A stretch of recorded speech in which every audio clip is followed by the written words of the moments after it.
Hello, everybody, and welcome to Asgard for today's AMM, where we will be watching Batman Mask of the Phantasm from 1993. An animated story, some might say. But anyway, thank y'all so very much for joining me this morning and also for putting up with the change in date, because as you all know, I had some meetings that I had to attend at school on Wednesday, where we were getting trained on a wide variety of things that are going to be different this year, specifically with a focus on an emphasis on preparing for online learning in case we have to shut down for any reason. We have since then gotten a lot of information about what the school year itself is going to look like, and I would appreciate prayers not just for me, but for all teachers this year, especially because it's going to be crazy all across the country, and that is from both public schools to private schools, like the one that I work at, and it's going to be crazy. So pray for the teachers, pray for the administrators, and of course pray for the students, because there's going to be a lot of changes this year that I think are going to have a tremendous impact on the kids. Because obviously some are going to say, well, they'll at least be in person, so it's not going to be as socially isolating as it was when we were just doing at home. But when certain things that they're talking about, which again at this point, and obviously it's subject to change at any time, include every single person that's in the building having to basically wear a mask at all times, including teachers while teaching. We can, I think, switch to face shields in the classroom once we're in the classroom and teaching, which I don't think I'll do just because of the hassle of changing it out. But yeah, it's going to be an interesting experience. And even though we're seeing a decrease in class size, which most teachers would say in a normal year, yeah, this is awesome. When all those desks are spaced 6 feet apart from each other, it kind of takes away part of that social dynamic that is usually so pertinent and crucial to the at-school environment itself. And so, again, prayers would be very much appreciated. Again, not just for me, but for anyone who's teaching this year. Because obviously we know there's some, sorry, I'm trying to plug in something. We know that there's some crazy teachers in this country of ours, and crazy unions, and they're doing stupid things. And of course, California, it being amongst the most, sorry, let me plug this in real quick. I thought I could talk and do it at the same time, but apparently I'm not that great at multitasking. But anyway, so obviously we've got the crazy Californians, the crazy teachers union over there, that are making like a list of demands of what they want to see before they are going to reopen their own schools, which is just stupid, which includes things like defunding the police and just really stupid crap like that. So there of course, are crazy teachers, and mostly it's the unions, though, that are insane, and it tends to be the public school sector, because private schools usually, part of our contract and part of, the nature of private schools is that you can't unionize, which again has its benefits and has its, downsides as well. But with all that being said, with all the craziness going on in the world, hopefully this morning we'll be able to distract from that madness by watching a movie together. So let's go see who is in the chat. We got Mr. Peabody. What's going on, Cuppa? How art thou doing? He was here early with Blake St. Clair as well, who very correctly said, "Evening, Mr. Peabody." And Peabody says, "Where are you, Blake?" "Perth, Western Australia here, and 8:56 p.m. on a Friday." Yeah, so Mr. Peabody is currently enjoying the evening time. He's 12 hours exactly ahead of me. So it's 9:03 a.m. here. It's 9:03 p.m. where he is, which I think is a perfect time on a Friday night to watch a film. Slicer Neons is in the chat. What's going on? Hope you're here, or glad you're here, rather. Hound 3000, Woof Arc Bark. Mr. Roy says, "Good morning. Good morning to you, good sir." Tina B's in the chat. Welcome, Tina B. Thank you so much for waking up this morning. Hopefully you have your coffee. She is not in the mood today. Yep. Do not cross my Valkyrie, the Empress of the Universe. Do not cross her, because she has full reign to block, time out, etc. And she has my full permission to do so. Zachariah315, welcome. Good morning to you, good sir. Mr. Peabody says, "You are a great online teacher. We all learn from you all the time." Well, thank you, Peabody. I appreciate that, man. Of course, it's easier, I think, to sometimes reach adults than it is kids, because the attention spans are a little bit different. And also, in this more casual setting, I think it's easier to be open to, and more receptive to learning new things. Where when you're in the classroom and you're teenagers and there's hormones, etc., it can be a little bit more difficult. And I remember what it was like to be in high school, so I definitely can associate with the kids when they're going through various struggles. Obviously, there's others, there's some that just go, too far and, are just, too crazy, too wild. But at the same time, for most situations, so for most cases, I can usually correspond it or correlate it to something that I went through when I was there. Soul Assassin, welcome to the chat. Super Anime Gamer, heyo, what is going on? Super. Says, good morning, sir, and all citizens of Asgard. What is up? So hyped for you to see today's movie. Yeah, again, I've never seen this film before in my life. So I know that people were, recommending this film because of that very reason. Many argue that it's one of the best animated films, one of the best animated, at least superhero films of all time. So I'm actually quite excited to see what that means overall. So let me go ahead and get stuff ready. So let me get my online stopwatch up and running. And that should be this window right here. Boom, there it is, looking beautiful and looking gorgeous. And then let me try and get the Discord set up as well. So again, if you are going to watch it today with us on Discord, please make sure that you... Actually, let me go ahead and take care of this real quick.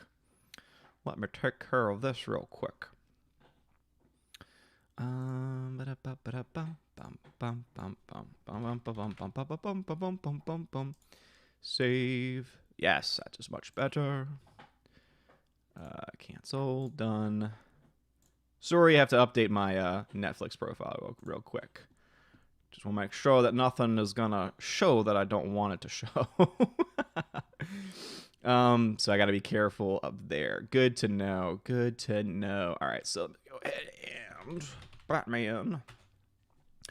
Mask of the Phantasm, 96% match. Only an hour and 16 minutes, so again, a shorter film today, which I don't mind, especially after the longer films of recent memory. But if you are going to watch it with us today over on the Discord server, I'm going to go ahead and post a link to that. So this is a temporary link. And once you click on it, you can join the Discord server. And if you don't have Netflix or your own DVD or Blu-ray copy of the film, I will be streaming it through the Discord server in the voice channel called Asgardian Movie Morning. And we've had some pretty good success with it so far. Let me just see right here. All right, cool. Looks like Chrome is actually working this morning. Last time it was not working. I had to use a different browser, but it looks like it's going to be working. But let's see what is going on right now on YouTube. I got the other chat set up on the tablet. So Super said hello to you. Tina B tagged me and says, I was setting up the movie on Vudu and it jumped right into the logo at the 1 second mark. Not even a chance to prep. Yeah, seriously. Same thing with my Netflix. Goes right into the old school Warner Brothers Entertainment, Family Entertainment logo. And it just reminds me when I was a kid and was watching the old school cartoons, and I would always see that logo. So that logo always brings back great memories because it reminds me of my childhood. And it also, obviously, therefore, reminds me of a time when we just had much better, I think, overall films and television, etc. Sasha Neon says, if you want a long movie, Bridge Too Far is about 3 hours. Sean Connery brings it. It's not that I necessarily want a long movie. I like films of all lengths and breadths. It really just depends on the film and depends on my mood, really, for what kind of movie I'm up for. But we, of course, will vote for the next movie at the end of this one. So let me go ahead and I'm going to press play. It looks like Mr. Peabody is in the Netflix, or rather is in the Asgardian Movie Morning voice channel, so he can let me know. Hopefully, let me know if you're hearing that old school Warner Brothers Family Entertainment with Bugs Bunny coming out. So just let me know if the sound and image is coming through. It should not be full screen yet, because obviously I'm still in a windowed mode right now. Yeah, it makes me happy that there are other people that have never seen this film as well. Just makes me excited because, again, it's back, 1993. It's 1993. Sicer Neon. If you've been here for a while, you'll catch that reference. And no, that movie's not banned, by the way, Slicer. I just want to be clear. For anyone that's been wanting to recommend that movie, I've not banned anything. It's just that when you're the only person talking about it, and then you see that no one else wants to back you, and then you keep talking about it, and you keep talking about it, etc., it becomes annoying. But so far, I don't see the person in question yet, so we'll see what happens. Blake St. Clair says, I get the same feeling with the Orion movie logo. Oh, yeah. Old school Orion. I remember that. Now that you mention it, I remember it as well. But anyway, Peabody, hopefully the sound was coming through and image was coming through at that point. Just let me know. Tina says, The Outsiders or some Juice movie. Yes. Yes, with Tupac. And I'm not a Tupac fan, so I don't know of many people that are. I mean, I guess, his music maybe, but not his acting career, of all things. But speaking of films, I posted a video yesterday on the main channel, and it was my review of the film from 2016 called Train to Busan. Oh my gosh, guys, y'all need to watch it. It's fantastic. It is amazing. Even if you don't like zombie films or horror films, I think it's just a damn good movie, and it's just great. Peabody says it's all good on his end. Perfect. As Tina says that Tupac isn't dead. Slicer then says 90s were the golden age of Western animation. Modern stuff is junk, which is why they attack anime, remove the quality competition. Yeah, and Slicer, I think that's a fair point. 90s really were kind of that key era, especially with television, for Western animation. And now you're seeing a huge resurgence in the East with, obviously, anime, manga adaptations, things like that. And you're seeing some really great stories being told. And now, of course, you're seeing classic animes, as you mentioned, being censored or being attacked for being quote-unquote toxic. And it's like, well, it's a difference in culture as well. Our animation in the 90s was mostly geared towards kids. The stuff that you're getting out of Japan, etc., though you could argue some of it is geared towards kids. If you go to like old school Dragon Ball Z and Dragon Ball, there's a lot of more mature content in there, right? So it's a more broad-ranging stuff, like stuff that would probably go over most kids' head, right? So it has a more broad-ranging appeal. So I think there's definitely a good point to be made there. Blake St. Clair then says, if you liked Train to Busan, check out Haunters. It's kind of similar and great too. Yeah, I've never heard of Haunters before, so that might be something I might ask for more information on later. All right, so let's go ahead and get this movie started. So I've got my Netflix opened, set to 0 seconds. I've got the clock started, or rather I got the clock set up as well. So for anyone watching at home with their own digital or physical copy, again, I will always recommend the physical media, of course, or the ripped version, or the digitized version, the full-size version of said physical media because of compression, etc. But with all that being said, we are now going to start the movie in 3, 2, and boom, the clock has started, and I've pressed play. Boom.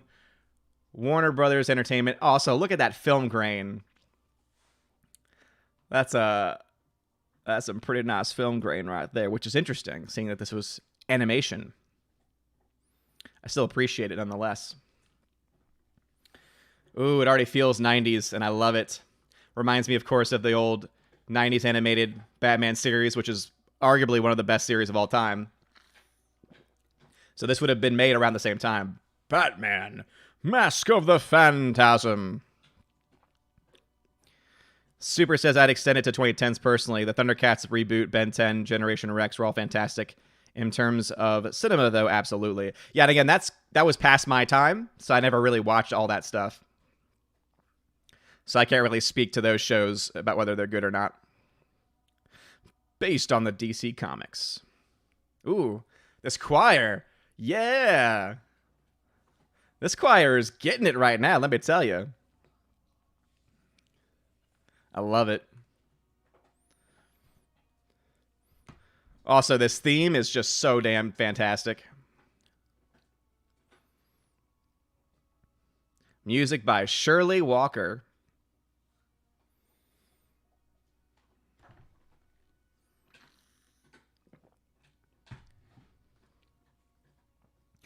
By the way, I'm liking this pan they've got going on, this like 3D imagery. This might be early 3D rendering. 2 directors. That's always interesting. I'm assuming it'll be all the same voice actors from the series. So this should be a whole heap of nostalgia for me. Shady lady. The shady lady! Ah.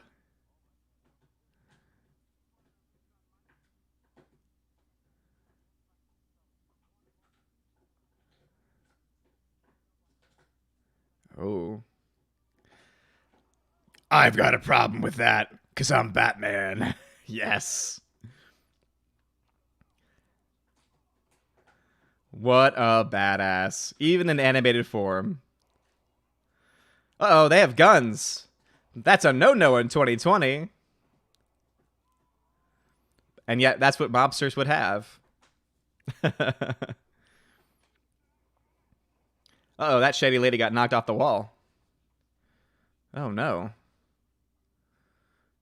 And he's like, no, I don't need guns. Blake says the story goes they only had 1 year for production on this movie, which is pretty nuts for an animated feature. Oh, yeah. I mean, this is mostly hand-drawn animation. Uh-oh. The bullets are bouncing right off of him. Uh-oh. Uh-oh. This must be the Mask of the Phantasm. Uh-oh.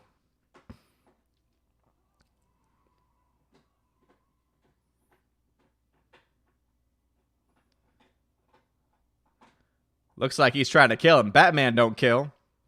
That's why I like this guy's smoky effect. But yeah, I mean, a year to make this mostly hand-drawn animation? That is insane. Even if it's an hour and 16 minutes, I mean... Oh, damn. That's one way to do it. Uh-oh.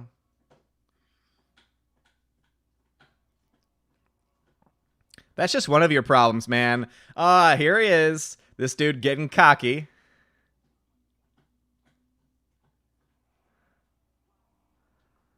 Yeah, dude, that's the worst mistake you could have made.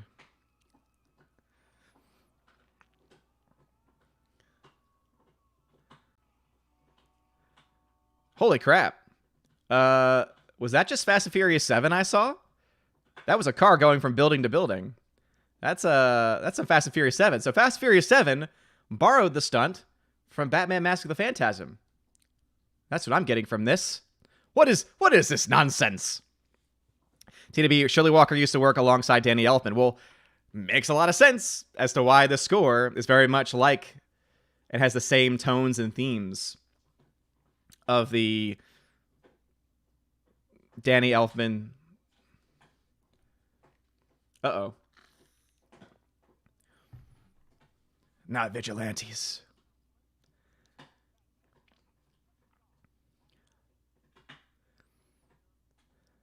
Commissioner Gordon.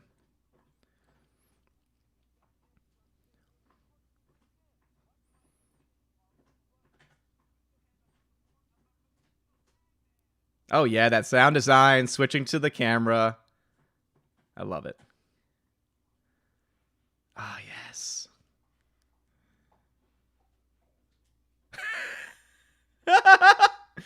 And put away your exploding gas balls. Thank you, Alfred. Ah, yes. This brings me back. I love it.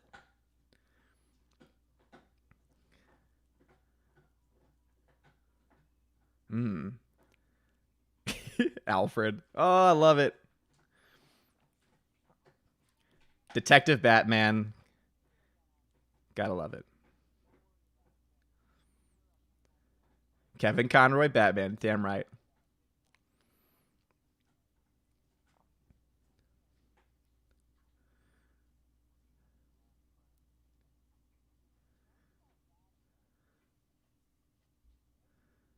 Oh. Bruce Wayne's never ancient history. He's too good looking. Plus, he's Batman, so, I mean... What's not to love? He's rich and he's a superhero? Yeah, he's got a dark past because of his parents, etc. Oh, look at him. He's a ladies' man. Uh-oh, that's diversity, I see. Uh-oh. The I word.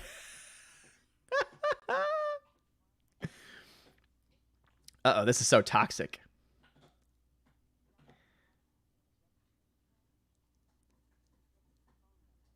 Ooh, wine in the face. Look at that diversity. 3 different backgrounds right there. In the 90s.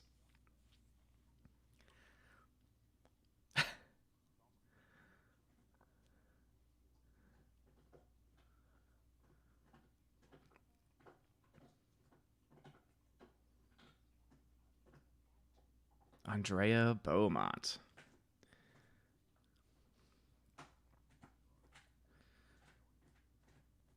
Ha! Yes, that line. Thanks for the handkerchief. You know where you can stick it. Look at him. Aw. Andrea. Also, did you notice that there were different shapes of men and women in that background? Ahead of its time. I didn't think any of that stuff existed prior to 2020. I thought women were only ever portrayed as being sleek and there was nothing else. Gotta have the flashback sequence, or the flash sequence overall. Yeah, flashback.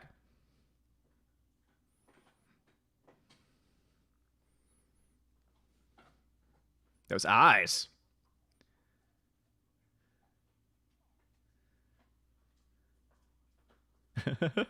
Oh, Bruce, what a ladies' man. Picking someone up at the cemetery.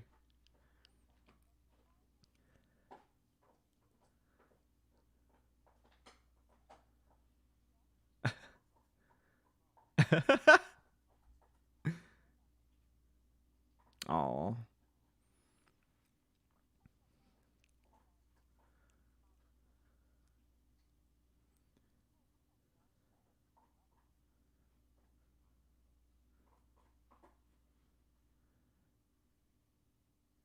Yeah, seriously, we have a redhead in the cartoon. Can't have redheads anymore. They have to be cast as a different race for some reason. It's like they don't exist or something.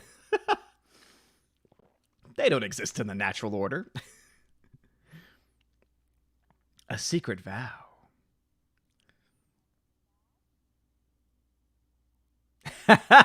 So far. That's fantastic.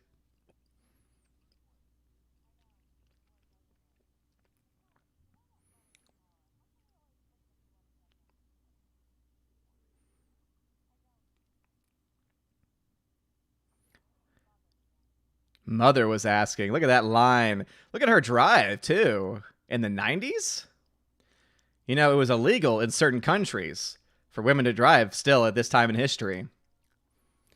And yet we never talked about it then. Huh. Tina says, I noticed that about the different shapes. I was just saying I'm liking the feel of it more than most of the stuff today. This looks great animation. Yeah, again, there's something about hand-drawn animation that you just can't replicate with CGI. There's a certain tone and feel to it. The only bad thing about this specific film is that the Netflix adaptation is obviously not a high quality render of the film. Oh, damn.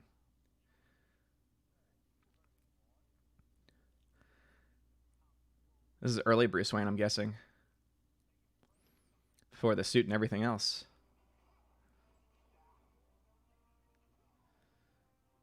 But he can still fight.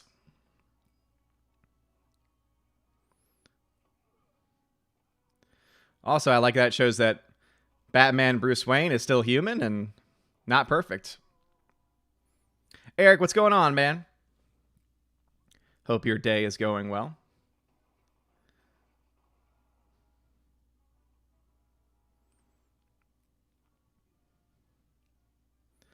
I like how also he's keeping the same voice as before, the Batman voice.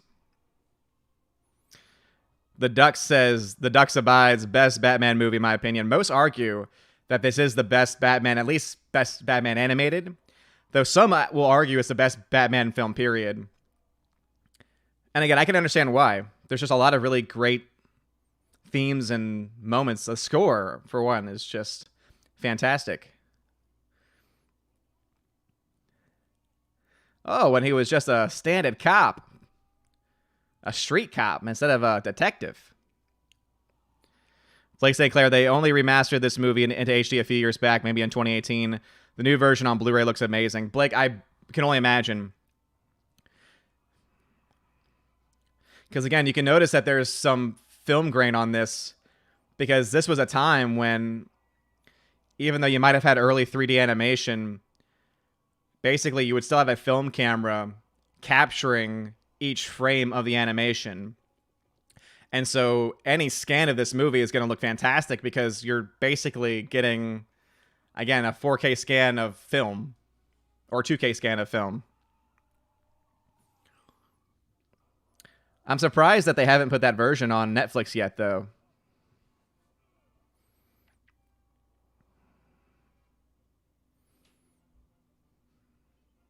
But yeah, if anyone was wondering why there's still film grain on an animation, that's the reason why, is because they had to capture it somehow.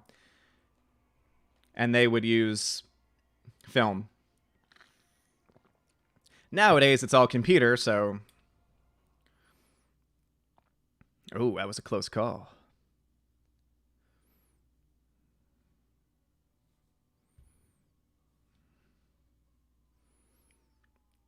And still, nobody dead.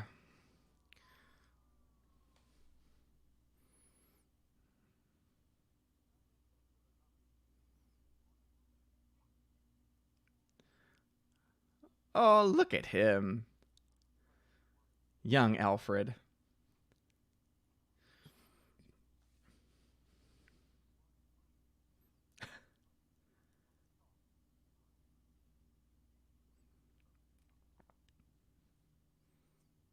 They weren't afraid of me.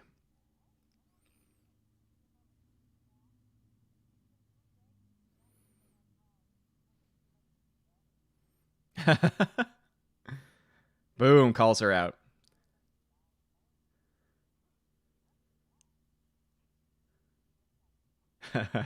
Great line.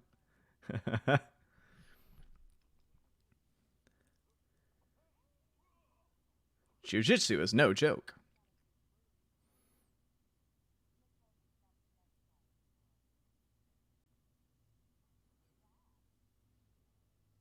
Aw. Look at them.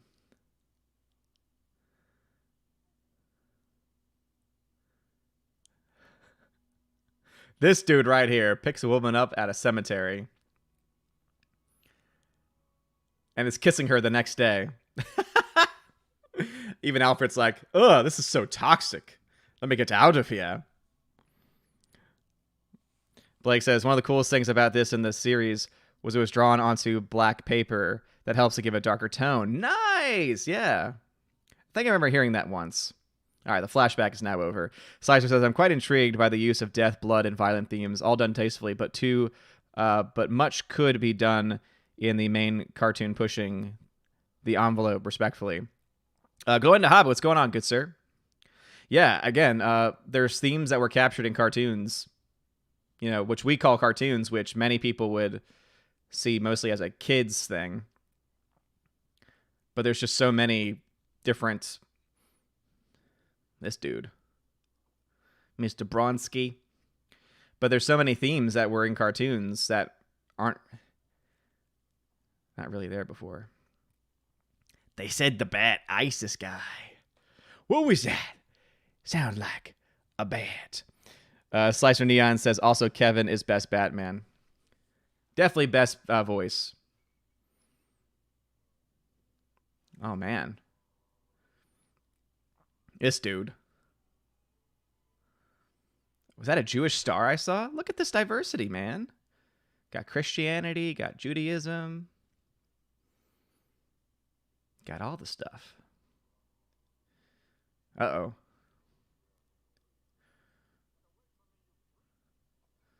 Your angel of death awaits.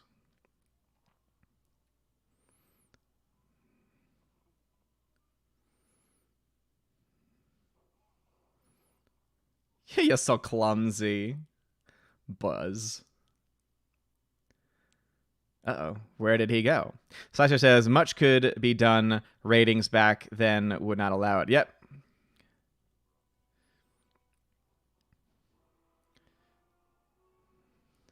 But I just feel like you wouldn't see the same type of stories being told even during this time in history today. Buzz. Oh, dang. We've got some showmanship up in here. That's a great line from Peabody. I picked up a girl at Bunnings, same as your Home Depot. You can get everything there.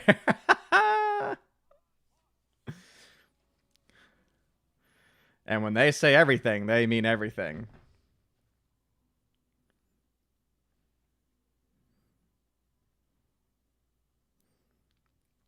Uh-oh. Fell into his own grave.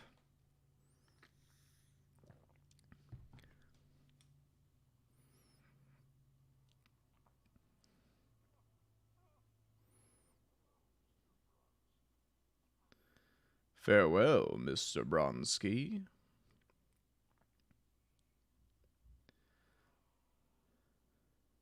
Yeah, I saw that coming. Oh, he did. Oh, he did. Larry, what's going on, man?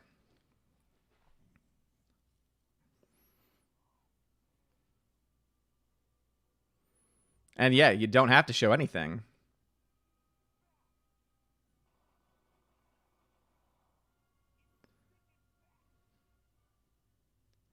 That ain't no bat.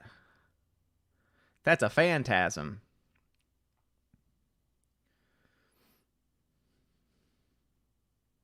Also, looking ahead, I think I know how this story ends up using my intuitive skills. I love that classic image of Batman. Full blackout with the white eyes. Great. Glowing, glad it's coming through okay. Yeah, we've typically had some pretty good luck with Discord in the mornings.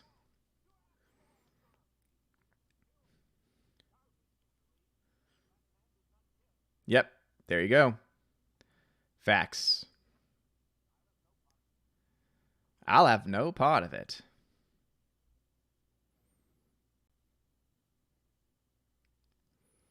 Trying to trick him with the bat symbol.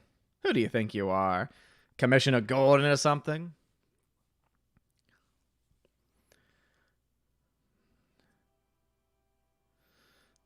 Yeah, that's a great shot. Driving away from the bat symbol. He's like, I got no time for your nonsense.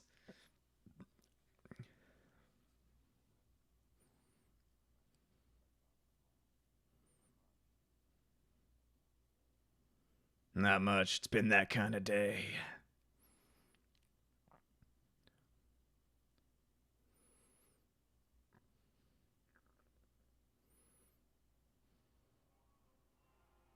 Nice. Dude, the bat silhouette on the Wayne tomb. Fantastic. That was great.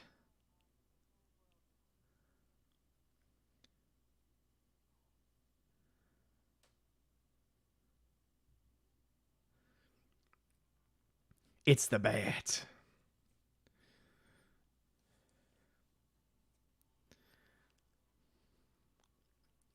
Oh.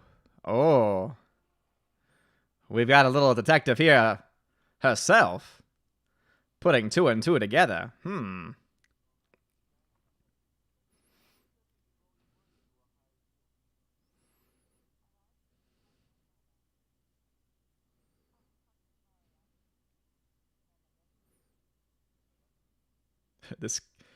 This councilman right here.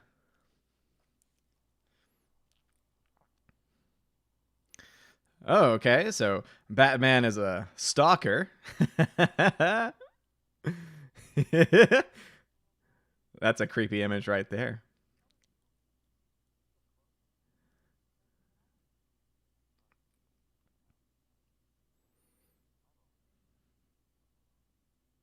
Oh, creepy. Oh, that was a little creepy right there. Oh, the glowing white eyes, fantastic. Ah, and the hand holding. Another flashback here. Always good to provide some context into the characters and their relationships. Bat creeper.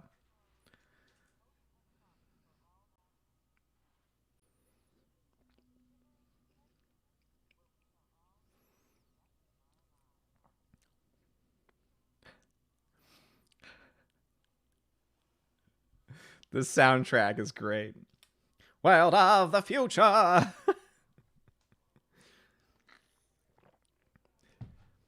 We'll light the way. All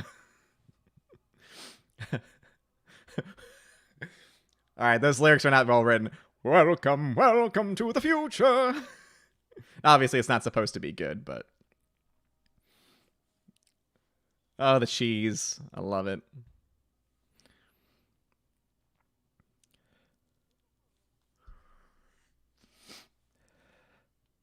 Yeah, I actually didn't catch that, Tina. Kids strangling each other. Yeah. Ooh. Origins of the Batmobile. Interesting. It's a car of the future.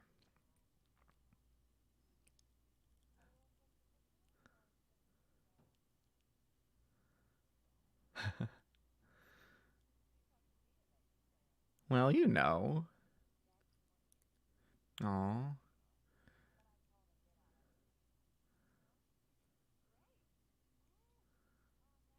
Uh-oh. Meeting the father already with the car phone, see? Sure, I'm sure.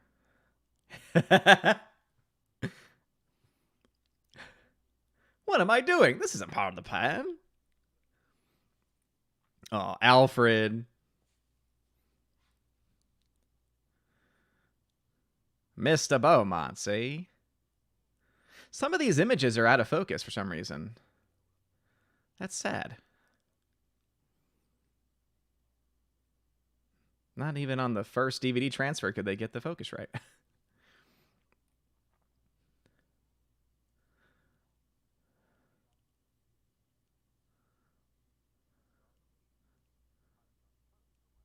Oh. He'll be a councilman in the future. Slash Neons, all these tombstones make me want frozen pizza. Peabody that says, world of the future, not a single mask.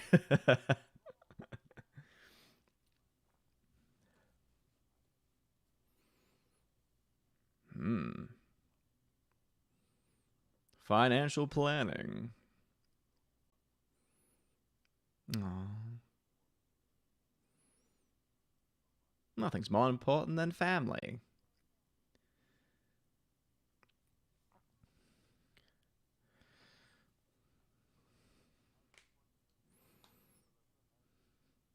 Yeah, I am too, and there's a couple images that are for some reason out of focus. They get more, it's like a blurry frame every now and then. So I know it's not the compression, I know it's not just the signal because it literally goes like frame to frame and it's changing.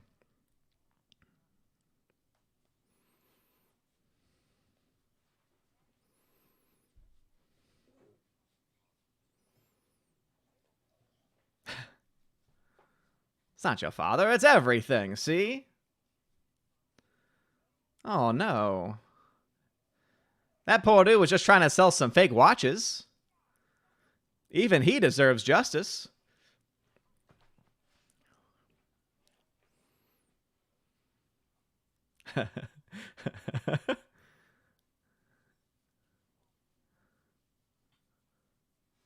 Oh, Bruce.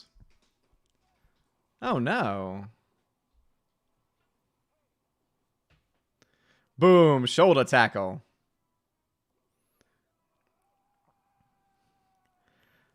He just threw that guy into a river. That's attempted murder right there. Ooh. We got a chain gang here.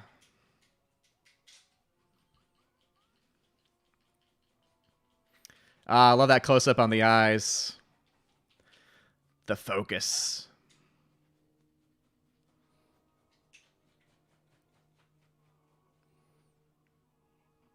Boom. Yeah. That was a great shot.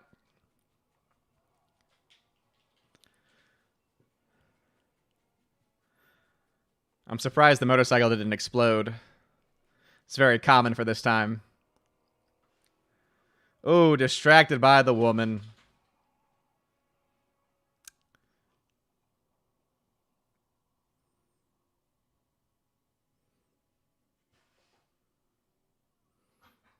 Oh, no. And they still got the box. That's so sad.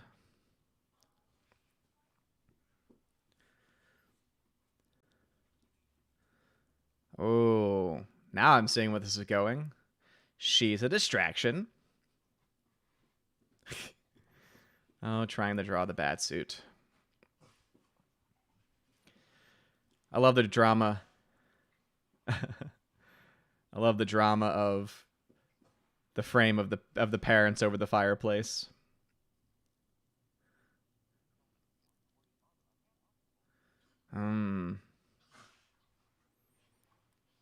There it is.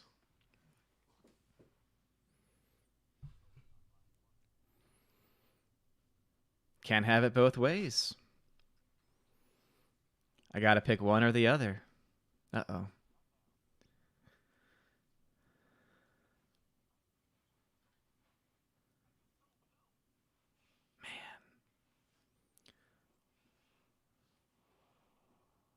Great background, though.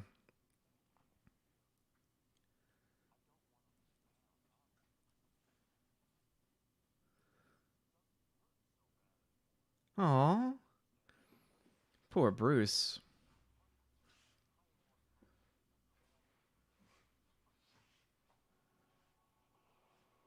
Let someone else take the risk.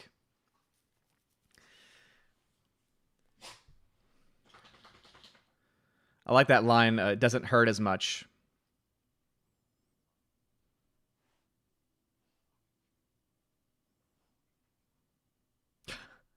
Damn. I didn't count on being happy. Wow.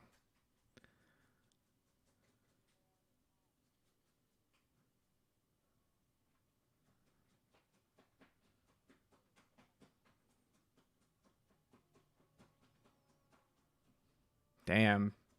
That's some powerful writing right there. Maybe they sent me. Gotta love the animated rain. The helicopter. We got a call about someone snooping.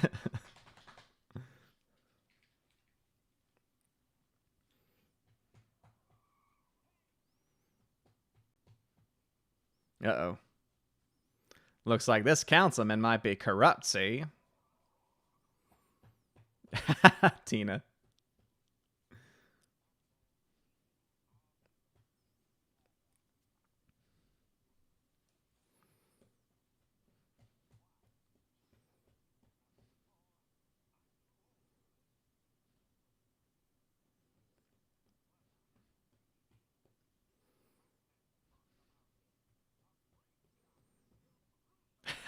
Tina. A corrupt councilman say it isn't so.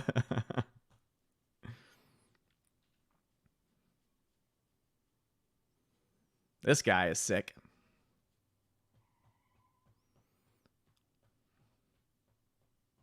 It's not very healthy in here, see?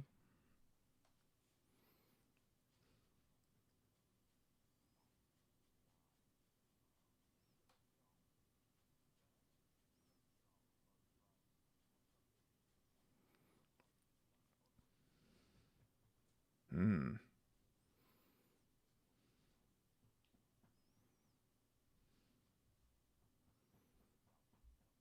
Hmm. An investigator, see?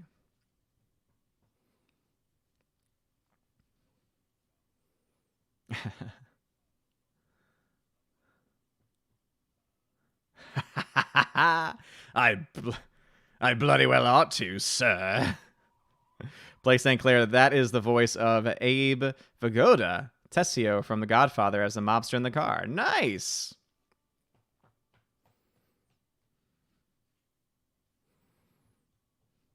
Gotta love Alfred getting sassy. By the way, if you are here, please smash that like button. It really does mean a lot.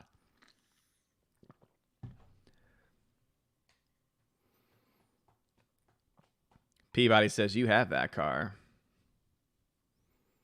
I do. Thanks once again to Kaba Adam.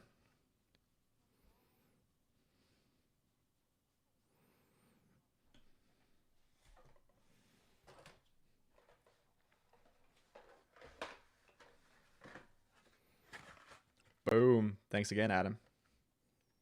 Old school animated Batmobile. Oh, Bruce. Here, you'll get the idea. Look at that stone, man.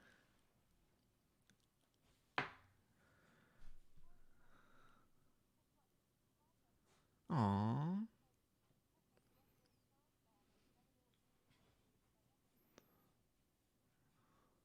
Oh, wow. I'm changing the plan.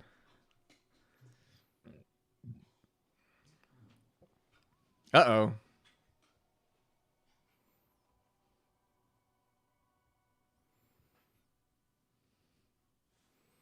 Scared of some bats.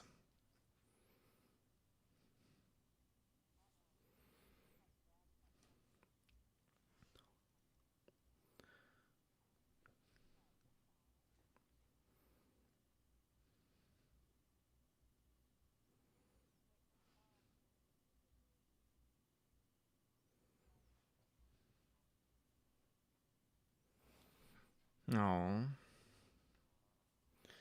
Oh, that was a toxic. Toxic.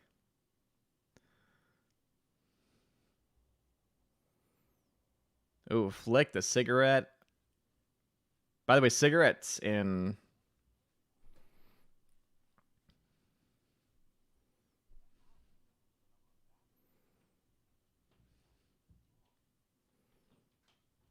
Uh-oh. Ooh, a twist in the story.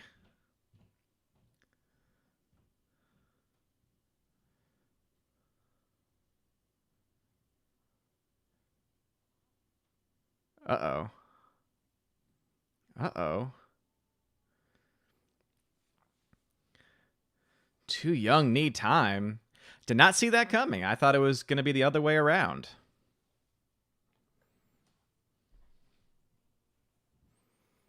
As Willow is seeking my attention. She's a sweet puppy.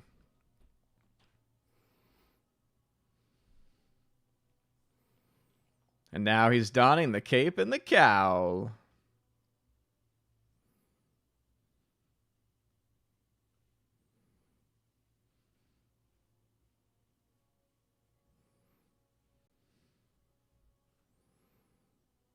Indeed, Tina. Again, I did not see that coming at all.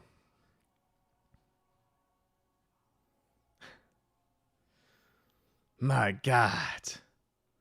Your eyes are white now.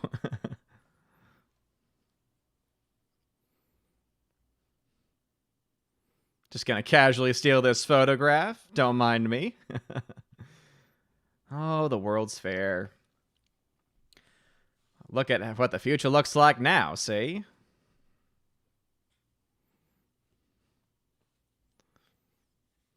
Hey, Willow. This dude right here, he's sick.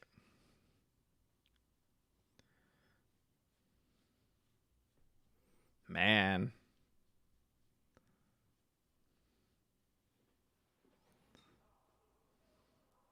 There it is. That would be terrifying, I'm not gonna lie. Welcome, welcome to the future. And then all of a sudden it just explodes. Ooh. We got some Joker in this. I did not see that coming either.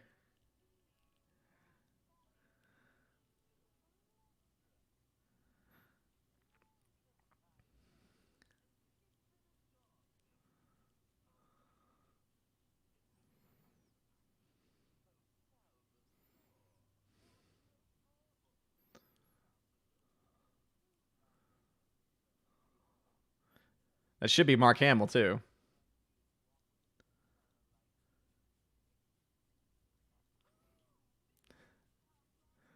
I love Joker.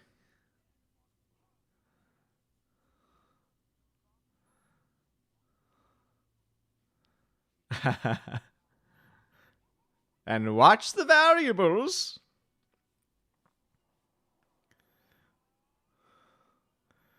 Psychotic Joker is the best Joker.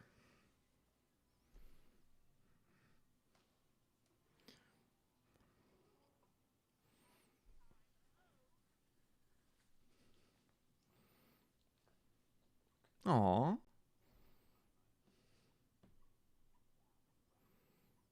Don't kick the puppy, even if he is a robot.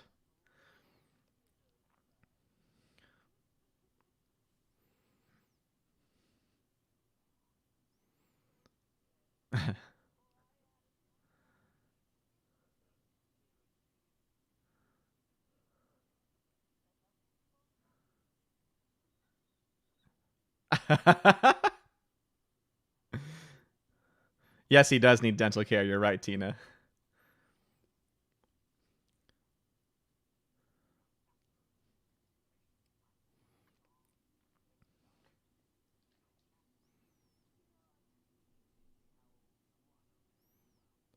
Old Guano Man. That's clever.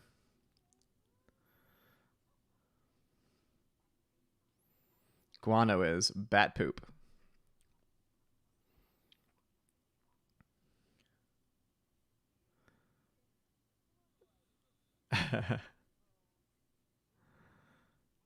Can't buy the Joker.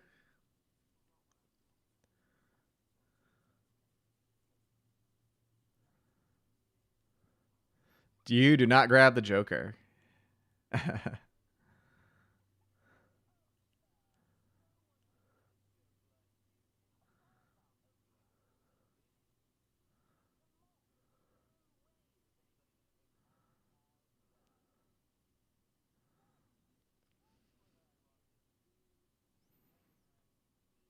Smile. Yes. Yeah, I'd say it. That's classic Joker animation, so it should be Mark Hamill.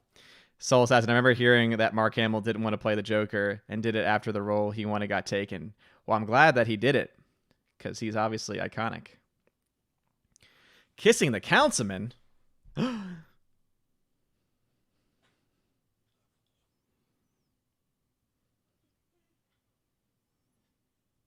Hmm.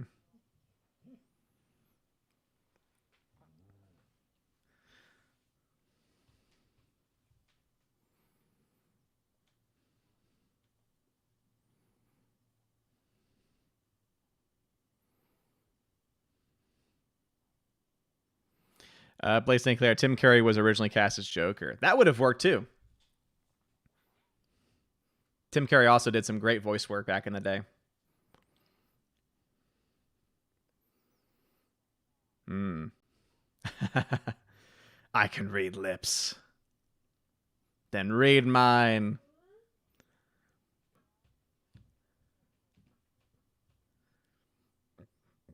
Ooh, damn.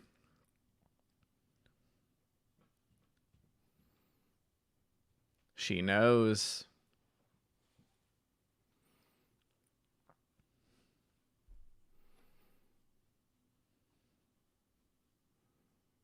Aww. She's complicated. Be careful with that broken glass on the floor.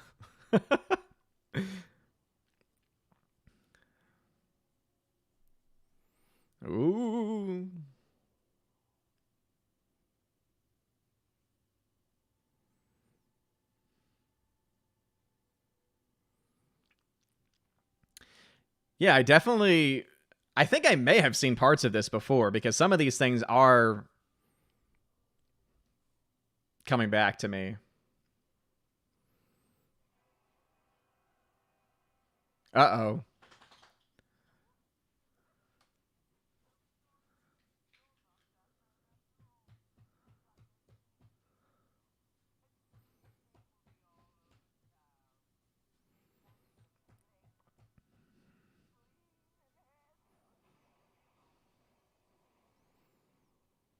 Oh, he crazy. Let's see. Blake St. Clair. Tim Curry recorded 4 episodes as Joker, but they went a different way and cast Hamill. They never released the episodes with Curry's voice. Yeah, that would be interesting to see if those ever saw the light of day. I'm sure there's got to be clips of it somewhere.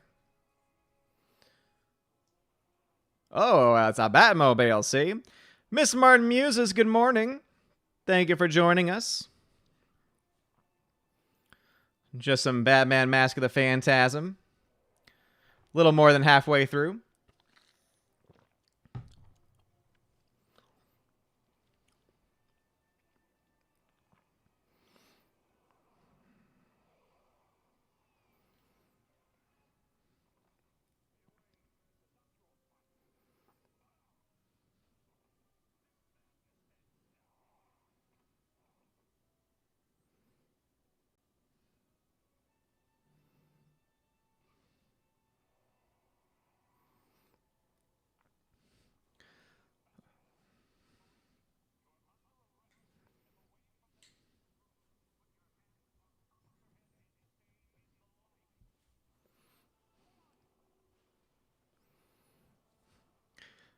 They've confiscated the Batwing.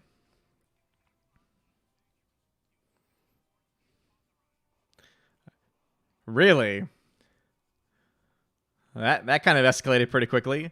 Use of deadly force is recommended. Allowed.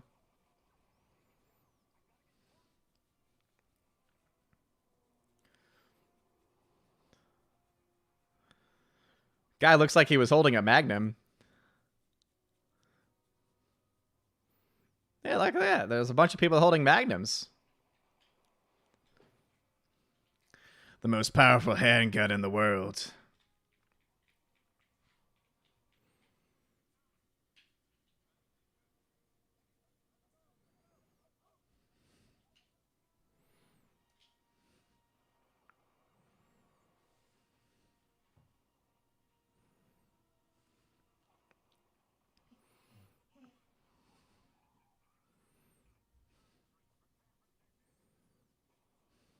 Yes, he did, Blake. You're right.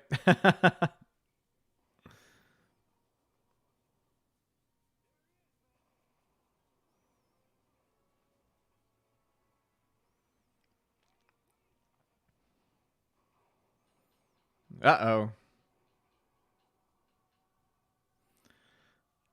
That's on you.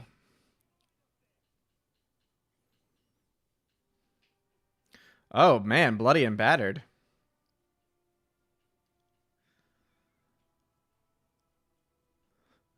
Batman is flawed and imperfect. Definitely not a Gary Sue here.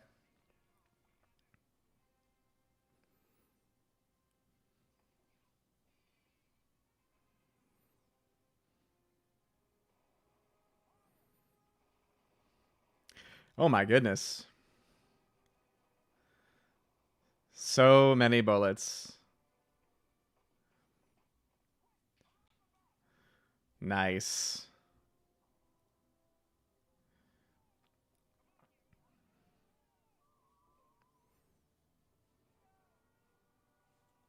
This is definitely the most vulnerable that he's ever been.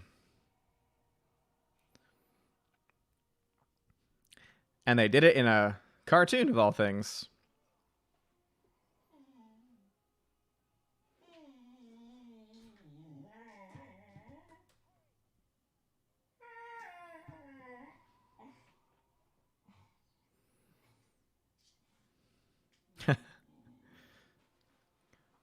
He's sweating.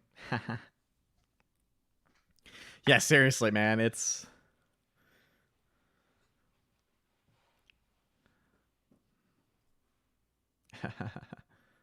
A sturdy cranium.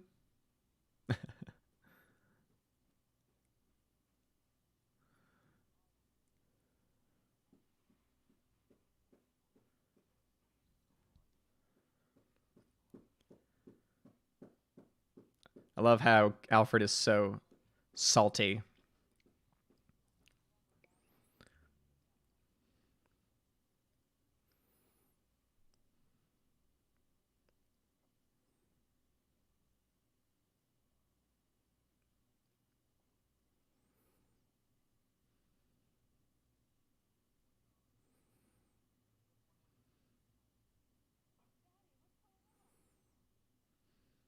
Uh-oh.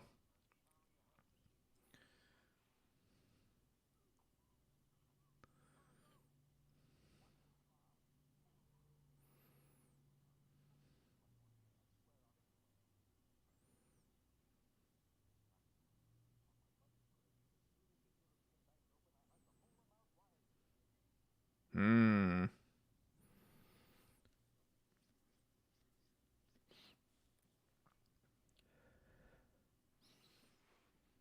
Smoking's not good for your health, good sir. I do like how they show him in the future with oxygen.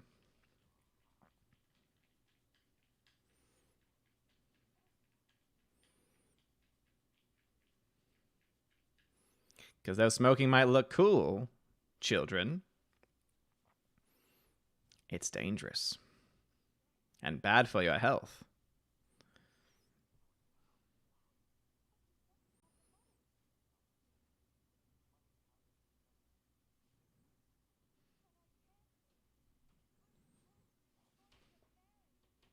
Mm-mm.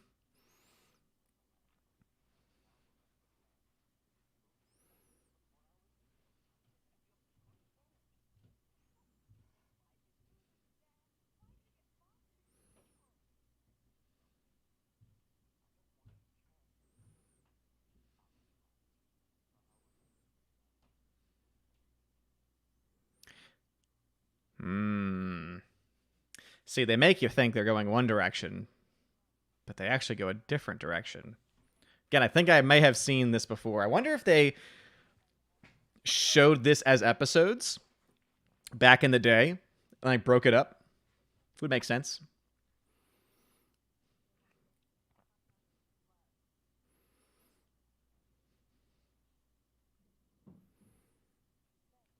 Zachrat315, that is the Joker that lit the cig at the entrance. I figured as much because obviously the nose design is very similar.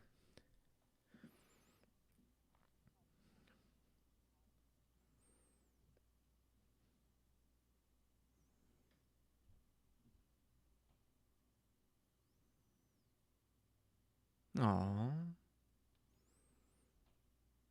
Oh. Alfred, always with perfect timing. Oh. Let me walk over here now. Yeah, the Joker thing was confirmed when they established that later on.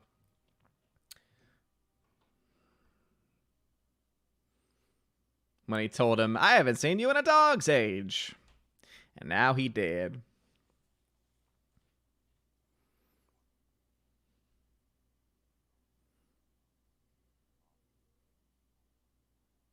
Uh-oh. Daddy doesn't matter anymore. What are you trying to say?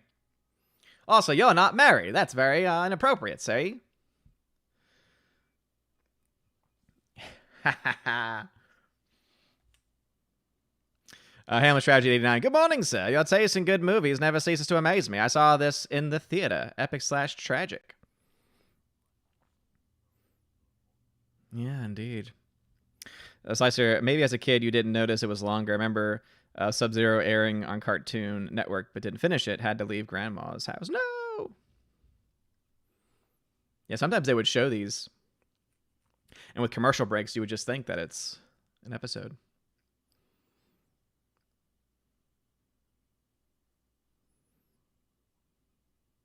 Oh, he loves her.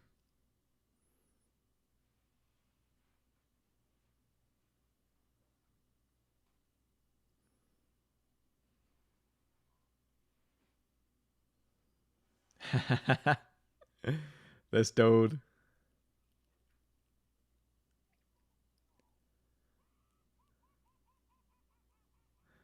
There it is. Just in case you couldn't pick it up. That was definitely meant for the kids.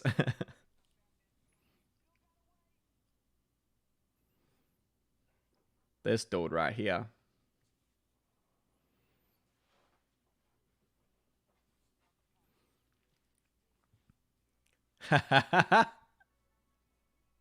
Great line from the Joker.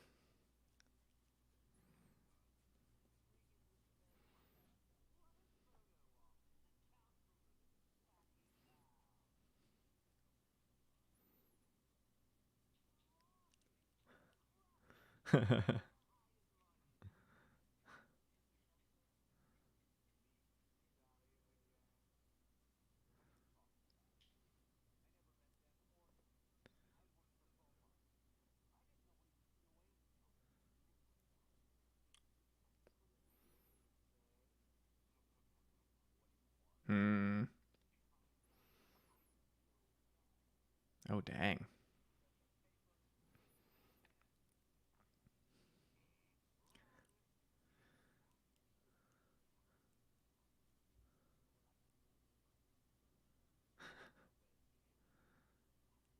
Nowhere near as cute as Bat Boy.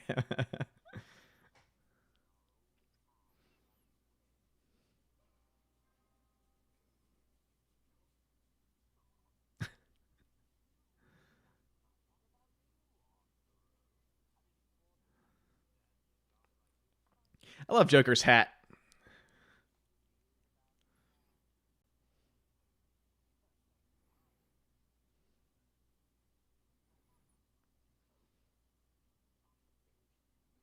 Not the babe.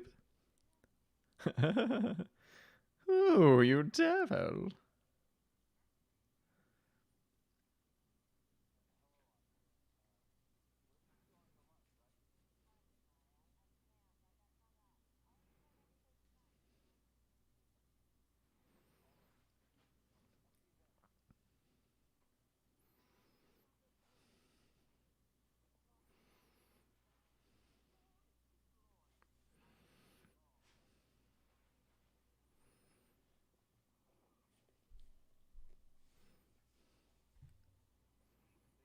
This dude.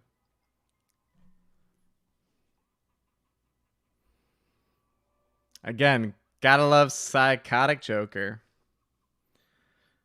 And again, it's still amazing that that's Mark Hamill doing that voice.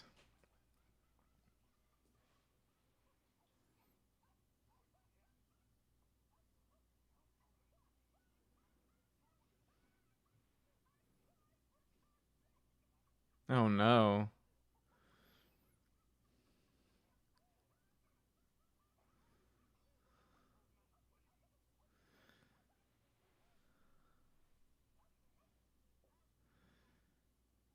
Oh, he would if he could.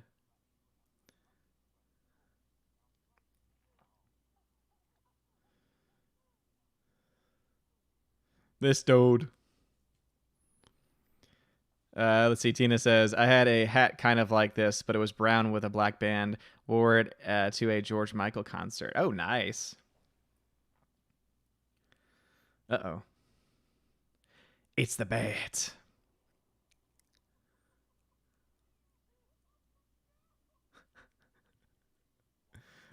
I do love that.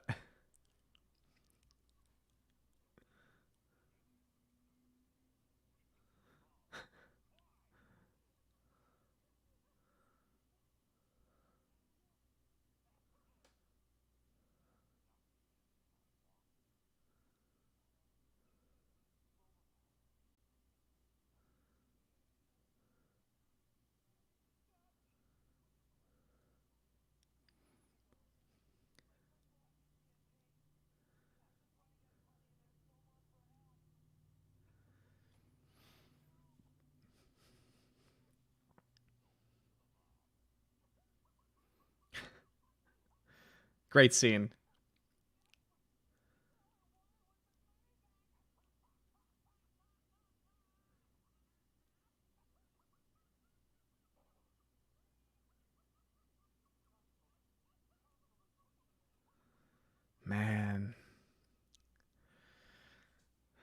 I would never ever want laugh toxin like that to ever exist in our world because yeah, it I love how that's actually technically based in logic because that could kill you. Like laughter is good for the heart, good for the soul, but too much of it can do a lot of damage. Aww.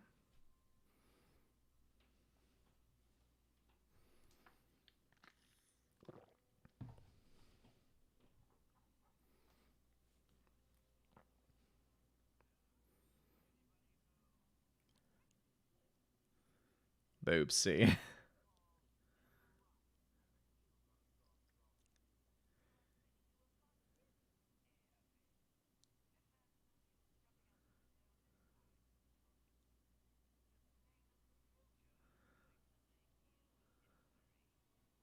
The plane of the future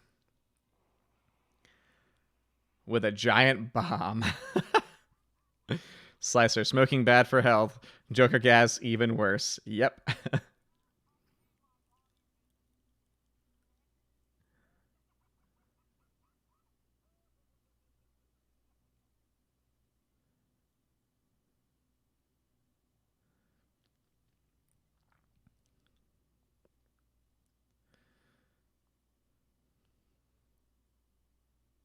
Ah, here's where things are going to start to make sense, people.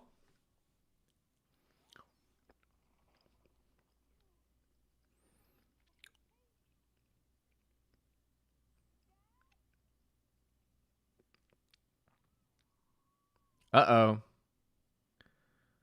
Uh-oh. It's all starting to make sense now, see?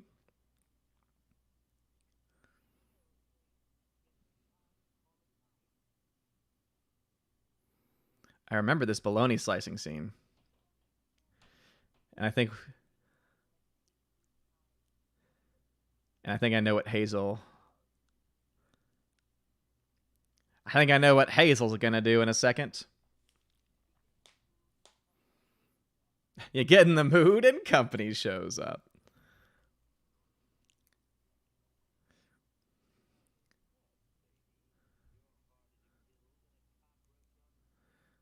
There it is. Yep. It was her the whole time.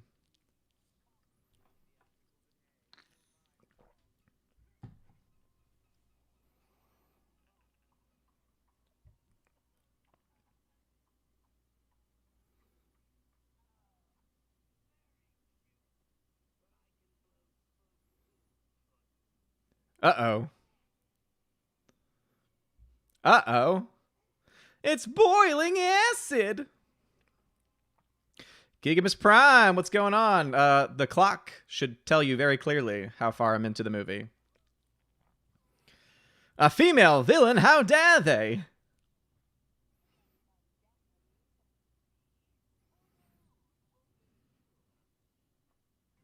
Yep, there it is.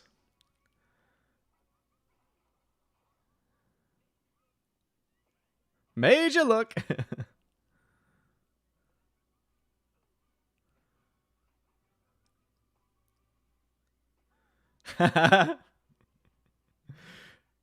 Hit with the bologna instead. Fantastic. Yes, crazy Joker. Yes. Slicer says, shame Hazel never got more appearances. I guess Harley got jealous of competition. Yeah. This is true.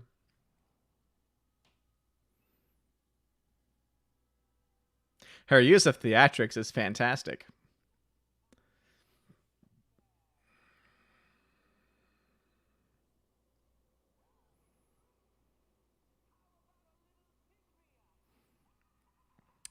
Yeah, but Gigamus, in this world, anyone that kills is gonna be a villain for the most part.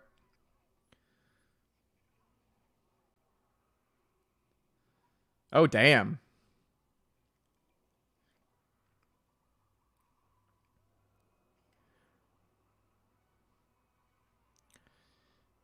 Yeah, that would be terrifying.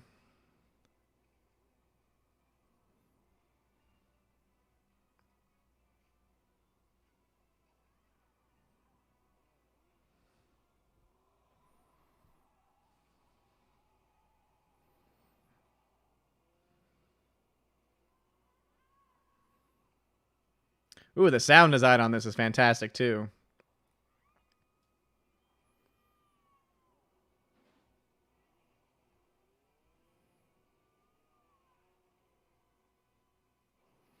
Oh no, not the bat bike.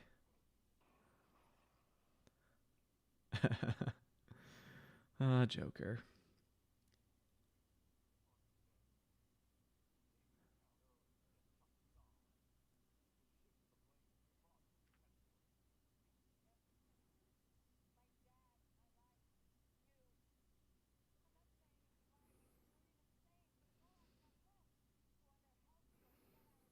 Hmm.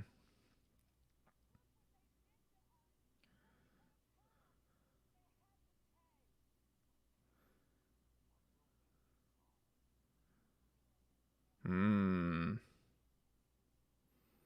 What will vengeance solve?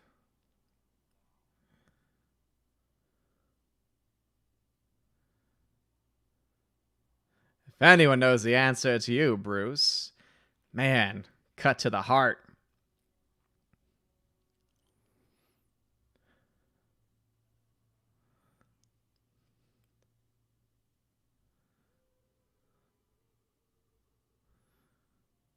And there's Joker being his typical crazy self.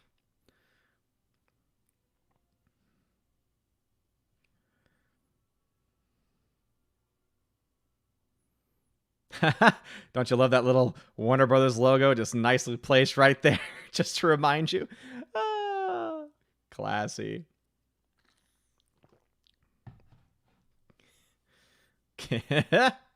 That's great.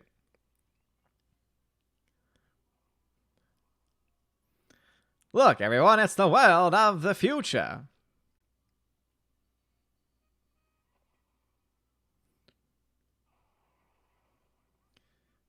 Ouch. Ooh. That's some blood right there. He knocked a tooth out. Now he really needs some dental work, see?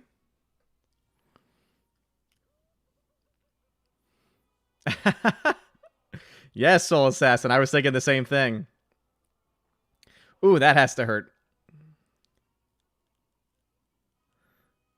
Look at him subway surfing.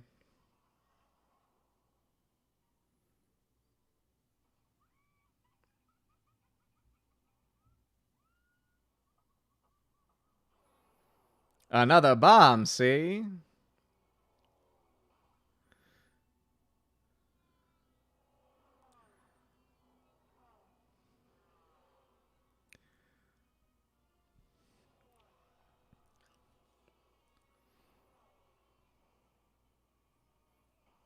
Boom.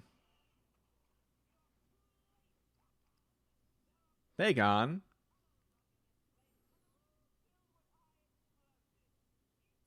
20 miles of explosives? Well, at least he's gonna demolish this eyesore on the community. If anything, Joker's doing a service here.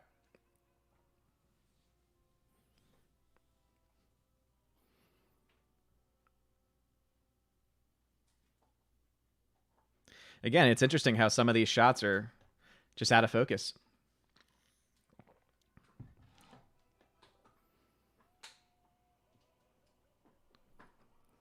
Ooh, that looks like fun.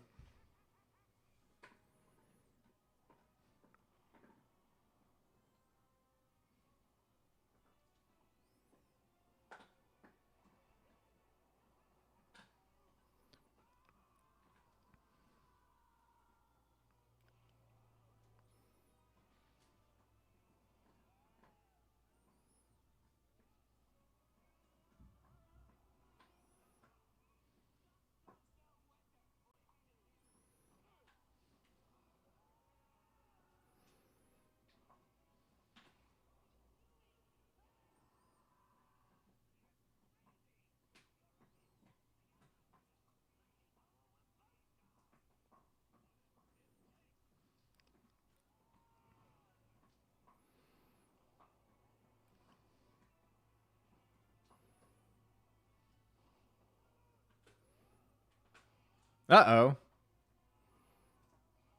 They just went through the globe. Whatever it takes, he says. Except death. For once, I'm stuck without a punchline, see?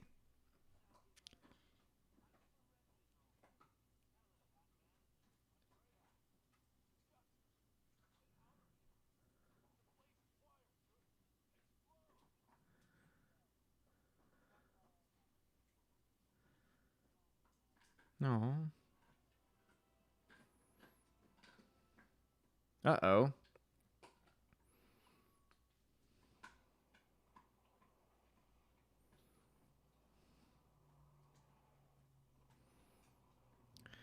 Well, the eye saw in the community, it's gone.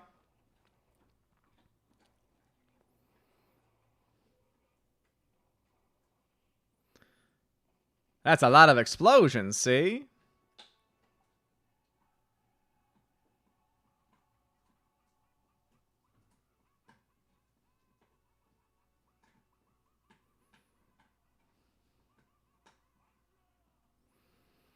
That is a very neat trick that she does.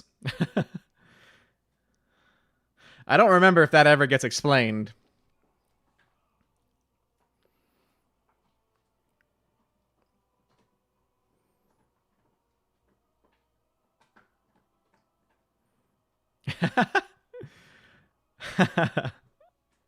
Joker practice urban renewal. Did what the city didn't want to do. Yeah, pretty much.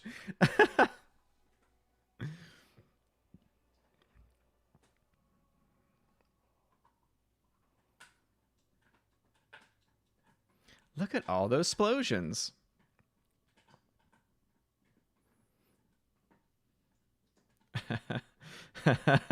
Nice, Peabody.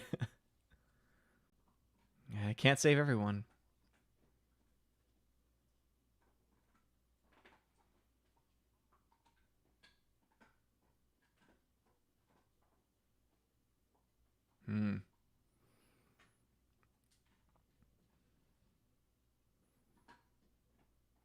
You haven't fallen in. And I thank heaven for that.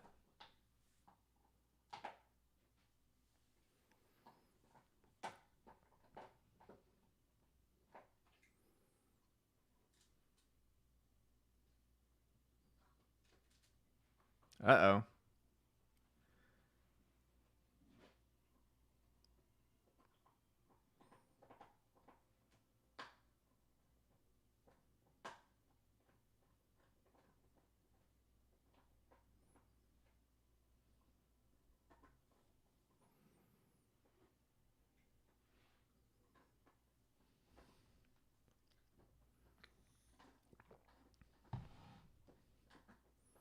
She got inside the Bat Cave, see?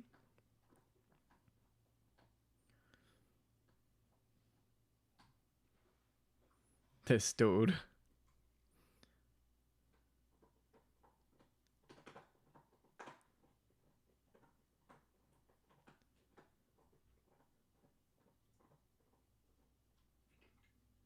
No. I am...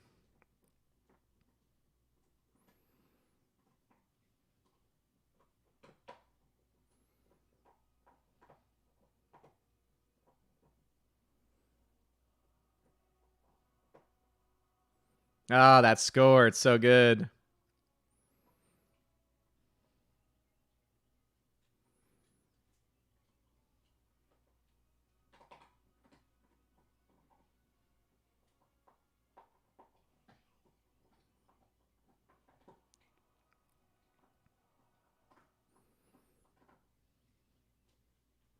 Nice.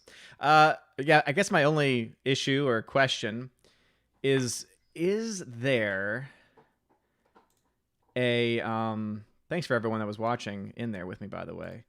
But was and is there a follow-up to this movie that explains the fate of the Joker? Because obviously the Joker is still alive because he comes back at various other points. But yeah. Yeah, the more I think about it, I think I have seen at least parts of this before, and yeah, again, they don't make animation like this anymore, and it's really sad. It's really sad they don't do it because there's just so much to be said for, the kind of storytelling that you can get from the animation style and just the talents of the voice actors, and you're able to get away with things in the cartoons that you can't get away with in real life. And it also makes me miss, of course, the old school hand-drawn animation style because it's just so good. Again, it's so good, it's so refreshing, and I love it. And I miss it. So yeah, overall, solid movie, solid film. So thank y'all for recommending it. But yeah, I give it a solid A. With that possibly being contingent on if they ever explain at the end. Hamlet Strategy 89 says, I know I'm not supposed to ask this, but where does Joker get the help to rig and rewire old amusement parks with killer AI and explosives? Again, he's a crazed genius. Alex McCarthy says, good morning, Odin. Good morning, Alex. Glad for you to finally join us. Tina says, when these supervillains do all this stuff, I always wonder, where did they get the help? He didn't have a single henchman this time out except Hazel. That's a fair point. I mean, I guess we can assume that he could have had help, right? Because even if we don't see them, doesn't mean that it necessarily didn't happen. And I guess the mindset is this was the place of the future, and so there was a lot of advanced tech there, and so therefore he was able to use that to his advantage, perhaps. Soul Assassin says, the Phantasm does come back in the Justice League cartoon as an assassin. Okay, interesting. Slash Neon says, sadly, I don't think Andrea ever shows up in any media. So it sounds like the Phantasm does, says Soul Assassin. I'm wondering if Andrea shows up, though, in that as well. That's interesting, though, that she does come back in a Justice League cartoon. Would that have been around the same time instead? Tina says, Hans Zimmer worked on this too. Yeah, I didn't watch all the credits, but dang, that's awesome. Yeah, a lot of talent attached to the film. But yeah, I guess, the only major critique that I would have of it is that if you take this film in isolation, it makes more sense, right? The origin of the Joker is explained here. The connection as to why Andrea wants to destroy him and all the people that he's associated with. Joker then disappearing at the end. But then it also kind of leaves you that state of question as well, right? Because you don't actually see the Joker get killed. But obviously she has now gone off and she is now embracing the life of solitude of being alone. But it does raise some questions, especially in the continuity of the rest of the Batman. And also, I don't remember, because this would have happened, I guess, in the middle of the series. The series would have still been going on, so I'm assuming that Joker showed up in the series. But is the mindset that this film takes place, I guess you could argue it takes place after the series is over, and so therefore all of the Joker appearances make sense in that context? Again, some people might argue saying you're overthinking it, but as I said, I think it's important to ask these questions, to dive deep into these stories, because good story writing and good story arcs shouldn't need this type of diving in. G-Mega76 says, there were 2 direct-to-video standalone sequels, Batman and Mr. Freeze, Sub-Zero in 98, and Mystery of the Batwoman in 2003, but I don't remember if the Joker came back. Yeah, so that'd be interesting to see. I wonder if someone has broken down like the timeline of where the series falls, where the independent films fall as well. I'm sure someone's done the work on that, because that'd be interesting to look at. Slicer says, so tomorrow will we be talking about the president's order to punish anyone supporting China? Bad news for Hollywood, good news for Hong Kong. I mean, I'm sure some people might bring it up in the conversation overall. Again, I haven't looked too much into the executive order. I know that it was talked about in this blog post that actually indicated that Disney's in a lot of trouble, just not only financially in general, but also with cases rising. They are in a very hot spot as far as their parks here in the States go. And obviously they've got huge investments in China, in Hong Kong. And there's questions about whether or not certain parks in that area are ever going to reopen. And also, there's been reports that they have members of the communist government as a part of their, like a part of the higher ups of the people working in China. So yeah, they're going to be in some hot water, to say the least. They are gonna be in some hot water, to say the least. Alice McCarthy says, yeah, my back pills make me sleep past my alarm. Was looking forward to this movie. Well, it is available on Netflix, Alex McCarthy. It's not too long. And it's a film that you probably, again, because we're close to the same age, you may have actually, as I said throughout, I think I've seen at least parts of the film prior to today, now that I'm like looking back at it. Because again, when I was younger, I would have Cartoon Network on all the time. And, I would have the animation channels on all the time. And, Batman was a very key staple to, the cartoon era, right? Especially during the 90s. And so that's why I was thinking back and I'm like, well, 93, this is when the film came out. I would have been 5 years old or so. So it's very possible that I would have seen it on television, if not at, when it came out, then not long after with the reruns and syndication, etc.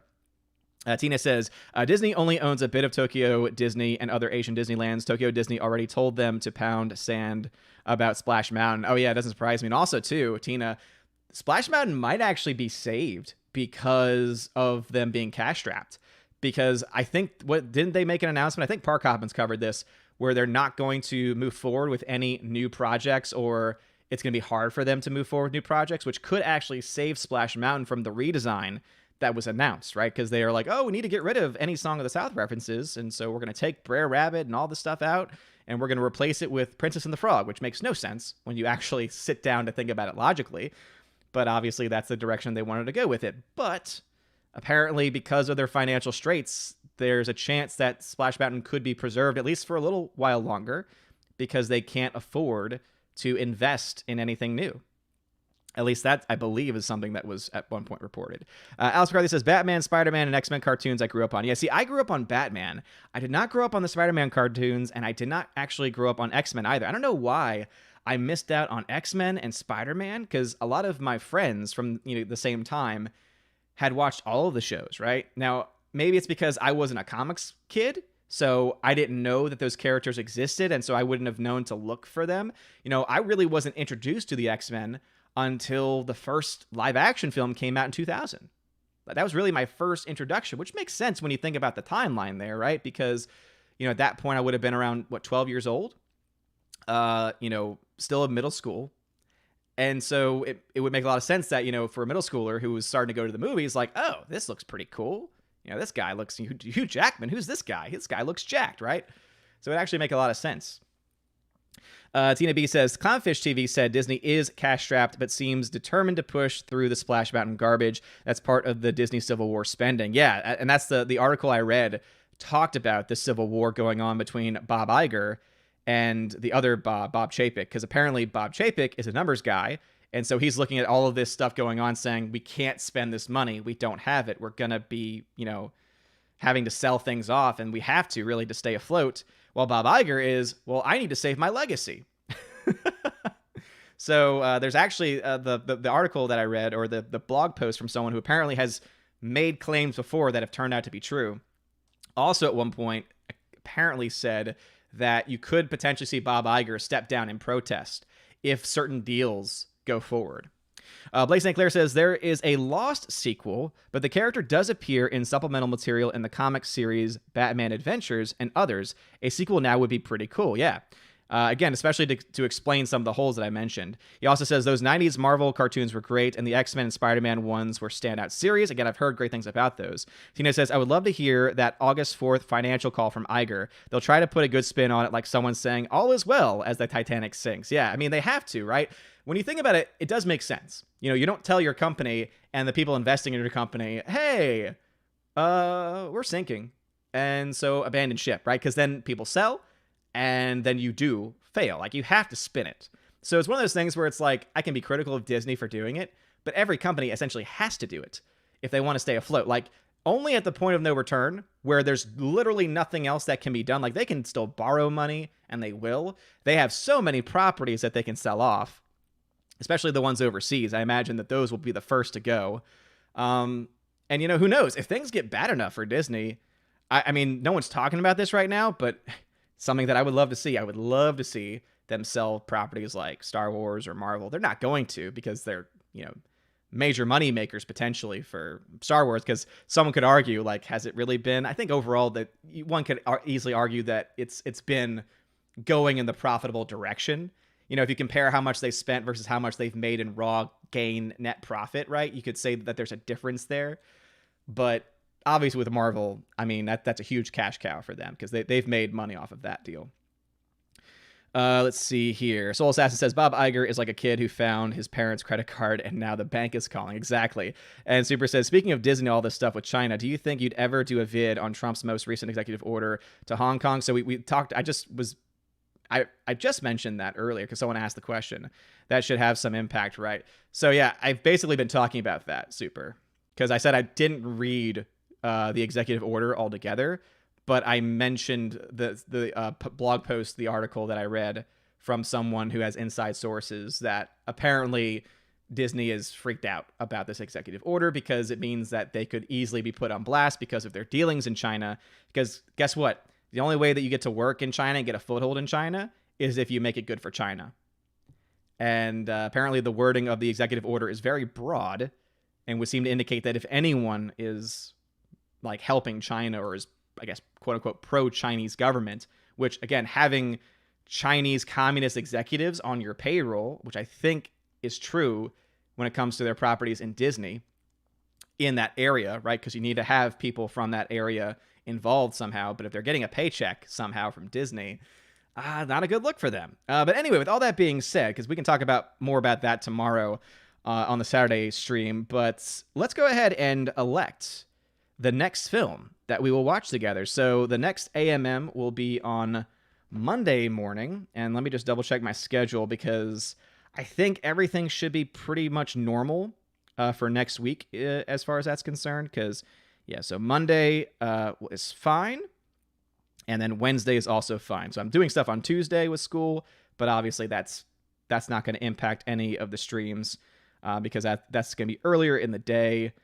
Let's see, Thursday afternoon. So that the Thursday stream is fine. And yeah, cool. So yeah, all the streams next week should be at their regular ordinary time. If anything changes, I will, of course, keep y'all updated on social media via Twitter, the Discord server as well. Obviously, all of these things are a part of it. So with that being said, the next AMM will indeed be Monday morning, 9 a.m. Eastern time. So let's go ahead and get some nominations. All right, so these are just nominations, and I'll just write down a few that I see. And then we'll have a vote. And if there's a general consensus, then we'll set the movie and set the dates. And if there isn't, then we'll put it to a vote. Super, no problem at all, man. It happens. Trust me. You're one that normally doesn't. So when someone doesn't have a history of doing it, I'm okay. I can get past it pretty quickly. So Super says, dearest apologies, all father. I was distracted and only caught the tail end of your comments. I'm nervous but excited to see what the future holds. Again, no problem at all, Super. But thank you for acknowledging it at the very least. Because there's some other people who come into the chats and cause chaos all the time and don't pay attention, and they know who they are. Or here's the thing, they actually probably don't know who they are, and that's why they keep doing it. But you're not one of them, Super. Alex McCarthy says, it didn't show up until just a few minutes ago, so not going to suggest anything, but we'll vote. Cool, Alex, that sounds good. Tina says, if we choose it, I'll send you the rental for it, but I choose The Sting. A 70s movie shouldn't be for rental on Prime, but there you go. Yeah, it happens, right? All right, The Sting. Again, we'll try and make that work. No problem at all, Super. Super, you're one of the good ones. In fact, I think everyone in here right now, pretty much. Yeah. I say that, and then people are going to say, what? But yeah, Hamlet's Tragedy, Soul Assassins, Blake St. Clair, let's see, Super, Tina, Alex, Peabody, of course, and Slicer Neons. Yeah. Everyone in here who's been in here for the entirety of the stream is a good guy. Or gal. Good guy or gal. There's a couple that have popped in and out that probably aren't hearing this. And even if they did, they probably wouldn't get it. But anyway, shade aside, not only can Alfred throw shade, I can too. So anyway, The Sting is a nomination. Any other films that one wants to nominate? Slicer says, I vote Violet Evergarden, Best Anime of 2019, or Mary and the Witch's Flower, made by artists from Ghibli. And I've heard of Mary and the Witch's Flower. So here's two criteria. So again, here's two criteria. For those that have not done this before, it's got to be a movie that I've never seen, right? So that's one. I like seeing films for the first time or that I don't remember seeing because I think just make things more entertaining for me. It makes things more entertaining for you. And then second, it has to be available via streaming platforms. That way I can show it through the Discord server because obviously that just, again, for people that don't own it or don't have access to the streaming service, it gives them the opportunity to be able to at least watch it through Discord, even if it's not perfect stream quality, it's at least something, right? So there's at least some context. Peabody says, Soylent Green, I do own that film now. That's the other thing, too. If I own the movie, that means it's backed up on one of my servers, and so, therefore, I can stream that. James Mason's Prisoner of Zenda. What is that? So, again, it has to be a film I've never seen, and then it has to be available either via streaming platform or it's a film that I own. Super says The Boy and the Beast. I own that film. I've never seen it, but I own it.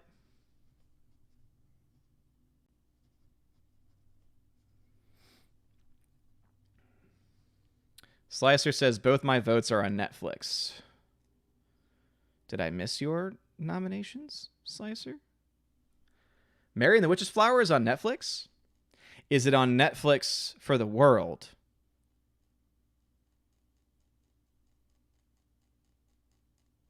Because it might be on Netflix in a certain country. Because I'll put Mary and the Witch's Flower on there because I've never seen that. And I wanted to.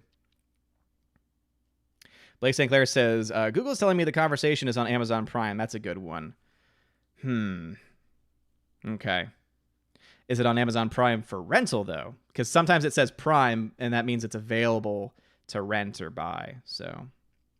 But let me just, since the nomination was made before The Conversation, I'll put one more nomination on here. And so basically, if you can confirm Mary and the Witch's Flower is available on Netflix, I'll put that one down as a nomination.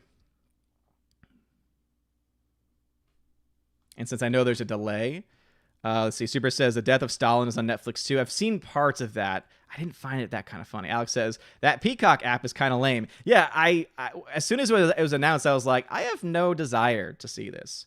So anyway, Mary and the Witch's Flower. Yeah, it's a 2017 original release film. So let's see. Where can we watch that? Is it available? Since I know there is a delay. This does say it's on Netflix, so let me just try opening it just to see what comes through. Boom, yeah, awesome. So it is on Netflix. Cool. Mr. Roy says, yes, Mary and the Witch's Flower is on Netflix. As I said, the delay was probably going to lead to that. Tina says, looking up The Conversation on Prime to see if it's free or not. Sorry, it said streaming on Amazon Prime, but it might be telling the Australian one. That's also true. Sometimes you see that. Tina B says, The Conversation is free on Prime. All right, so since Mary and the Witch's Flower was recommended before then, we'll hold on to that one for another time. Mary and the Witch's Flower. What's amazing, though, is the films that get nominated last, like, I've seen this trend where a lot of films that get nominated end up not getting nominated again. It's just interesting. But anyway, so here are the nominations. So now we've gotten to the voting portion. As I read a couple comments first. Hamlet's Tragedy. My buddy took me to see Stalin in the theater. He thought it was hysterical, and I was like, fantastic character actors, but the subject matter ain't funny. Yeah, exactly. I think that was the reason why I couldn't really laugh at it either. And then Alex McCarthy says, if only Spaceballs was one you haven't seen. Well, that's just a great film. So anyway, here are the nominations. So now you can just put the name of the film that you want to vote for. So the nominees are The Sting, Soylent Green, The Boy and the Beast, which is an anime, and Mary and the Witch's Flower, which is also an anime. So again, just put the name of the movie you want. Don't double vote. Again, you get one vote. You only get one vote. If you've nominated the film, make sure you vote for it as well. Otherwise, movies that get nominations get no votes, and that makes very little sense to me. So again, The Sting, Soylent Green, The Boy and the Beast, and Mary and the Witch's Flower. All right, so Tina obviously wants The Sting. I would assume as much. Peabody says, I would have said The Man from Snowy River, but you didn't. But I didn't think you would go for it. But do watch it with Freya. You will like the filmography and the score. Sounds good. Mr. Roy says Mary and the Witch's Flower. I got one for Boy and the Beast. Alex McCarthy says The Sting. Slicer says Boy and the... Hold on. Slicer says Mary and the Witch's Flower. G-Monkey says The Sting. Blake says also The Sting as well. Peabody, of course, Soylent Green. People showing some love towards Tina, which I expected. So it looks like we've got a general consensus Unless people who haven't voted yet sway it one way or the other. Because at this point, it will be the Sting. Because right now it's 4 votes for the Sting, 1 for Soylent Green, 1 for Boy and the Beast, and 2 for Mary and the Witch's Flower.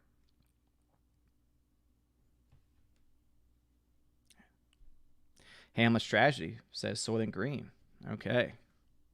Now things are getting interesting. Because basically, if a movie is only up by 1 vote, then I don't call that a consensus, and then I put it to a bigger vote overall. Alex says, Christina is awesome and needs to start a channel. This is both true facts. Both 2 very, very solid facts right there. Soul Assassin says, the Sting for the hell of it. All right. Zachariah, what platforms are these on? It sounds like the Sting is on Prime. It's on Amazon Prime for rental. So it's a film you have to either own or rent or watch to the Discord server. And then a bunch of these are on, I think, a couple of them are on Netflix. Soylent Green and The Boy and the Beast I own, so I'll be able to stream it via Discord. But Tina then says, I will pay for it so Odin can connect to it. Yeah, don't worry about that, Tina, because I'll look into it and try and see if the Blu-ray for it, because it's probably a movie that I should own. Because honestly, there's some films where it's like, do I own this movie? Because again, I have a couple giant collections. So, in fact, let me check my Plex server real quick. By the way, I need to turn this clock off because people are gonna be like, "What are you doing?" Let's see. Do I own the Sting? I do not own the Sting. I didn't think I did, but always good to check. But yeah, I'll let you know, Tina, what I find with that. Honestly, Tina says, I honestly need this thing on Blu-ray. I used to have it on VHS years ago. Yeah, so cool. Based on that, I'm not seeing any new votes. So the film with 5 votes versus the 2, 1, and 2. So we do have a general consensus that the Sting will be the next film. Soul Assassin says, you know your collection is massive when you don't remember what's in it. Oh, trust me. That's one of the reasons why I wanted to digitize it, because it just makes the entire process so much easier, especially when you've got collections. And there's a couple of sets I have where it's got just random films all linked together because of an actor or because of a director, etc. So anyway, on Monday at 9 a.m. Eastern Time, we'll be watching a film called The Sting, which I know you said the 70s. Let's see, from 1973. So again, this is a movie that is available to rent via multiple platforms, I imagine. Let me just see what the Google says here. You're not going to give me a list of options of, hey, here's where. So you can get it from YouTube, iTunes, Google Play, Vudu, Amazon Prime. So again, it is available for rental. If you have Amazon Prime, you might be able to even get the Blu-ray in time. Let me double check and see. The Sting. Paul Newman, Robert Redford, sounds about right to me. It is available on Blu-ray for about $14. It says free delivery by Sunday. Well, let's go ahead and get that locked in. That way I don't have to worry about anything else. All right, so let me just make sure it's being sent to the correct address. And then if for any reason I don't have it by Sunday, then we'll work it out. Worst case scenario, we'll delay it until Wednesday, and then we'll vote for another film using the nominations that were from today. I think that's a fair thing to do. I believe that's fair. Boom. All right. Placing order. All right. The Sting on Blu-ray. It has been ordered. So it'll be on Sunday. So that means I will be able to digitize it on Sunday and therefore be able to stream it through the Discord server. So, yeah. Tina says, winner of Best Picture. Nice. Very good. Alice McCarthy says, you be eating pizza at Gary's place today. Probably not. I had pizza last night for dinner. So probably not going to get it today. Tina says, ooh, free delivery by Sunday. I need to order it. But knowing the Amazon around here, they'll lose it. I've had them lose entire packages of mine with no apology. What? That's only happened like a couple of times for me. Like it has happened before, but luckily with Amazon though, if it gets lost, they'll send you another one for no charge. And there's been at least one occasion though where they lost a package and then they sent me a replacement and then the lost package showed up and I ended up getting it twice for the same price. I was like, okay, I think I've now made my money back on Amazon Prime for the foreseeable future. But anyway, that is going to be it for me today. So again, a huge shout out to everyone that has been here. Ooh, the window capture's still on. Thank you to everyone that has been here today. You guys freaking rock. Before we end the stream, though, of course, got to shout out my YouTube members, because if you are a $5 or up backer on YouTube on the main channel, so if you're a part of the Army of Asgard or Keeper of the Bifrost on YouTube, you'll get your name shouted out at the end of every live stream. So a shout out to Orange Chat Reviews, Bruce, Adam Avery, Latino Slant, Larry, The Bosco 2000, Twirly Wolf, Aiden Vickery, Jay Stowe, and Kamikaze. Thank y'all very much for being my channel members. You guys are awesome. Let's see. Hamlet Strategy says, thanks, Odin, Tina, Steph, wherever she be. Yeah, Steph has work in the mornings, and so that's why she's not here in the chat with us usually. But again, shout out to Tina, Empress of the Universe, for modding today, for being awesome. Peabody, thank you for being here as well as a wrench to keep an eye on everybody. So everyone that's watched, thank you so much for being here. Please make sure you smash that like button as well. It really does mean a lot and does help out with, obviously, algorithms and things like that. You guys are all amazing. Yes, you can see there's a little pupper right there. That's Willow in the background right there, because the wife must be moving around upstairs and they hear that and they want to, spend time with everybody. But anyway, I'll see you all later today on Friday Night Tights, 5 p.m. Eastern time over on Gary's channel, Nerdrotic. Sometimes it's 15 minutes late. Sometimes it's 20 minutes late. Sometimes it's 30 minutes late. Who knows where it'll be? But join us there tonight over at Nerdrotic. Should be a fun time. Be glad to be back with the Friday Night Tights crew. And of course, also, we'll be live on Saturday evening for our usual Saturday stream over on the main channel for Odin's movie blog. And if you could, watch the video that I posted yesterday and show that one some love too. I would appreciate that, because it was a fun video to make, because I got to review an amazing film. And it's not often these days I feel like I get to see those. But Train to Busan was one. And I would argue that Mask of the Phantasm, also a solid choice. Solid film. Thank you all guys for being here. I love you guys very much. You all have a wonderful day. And as always, God bless.